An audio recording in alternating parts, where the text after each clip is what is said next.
تفسیر القرآن۔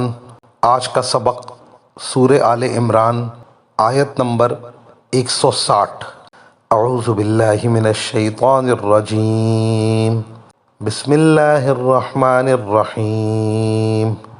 ان ینصرکم اللہ فلا غالب لکم وَإِن يَخْذُلْكُمْ فَمَنْ ذَا الَّذِي يَنْصُرُكُمْ مِنْ بَعْدِهِ وَعَلَى اللَّهِ فَلْيَتَوَكَّلِ الْمُؤْمِنُونَ۔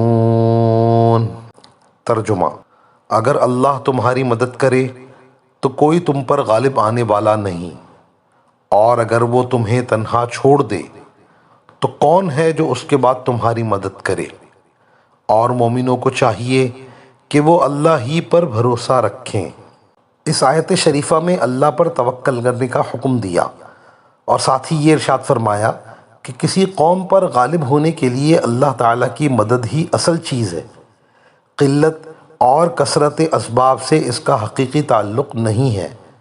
اگر اللہ تعالیٰ تمہاری مدد فرمائے تو کوئی تم پر غالب ہونے والا نہیں۔ بدر میں اللہ تعالیٰ نے نصرت فرمائی، مسلمان تھوڑے سے تھے، سامان حرب بھی معمولی تھا، دشمن کی تعداد بہت زیادہ تھی اور ان کے پاس سامان بھی بہت تھا، لیکن دشمن مغلوب ہو گئے۔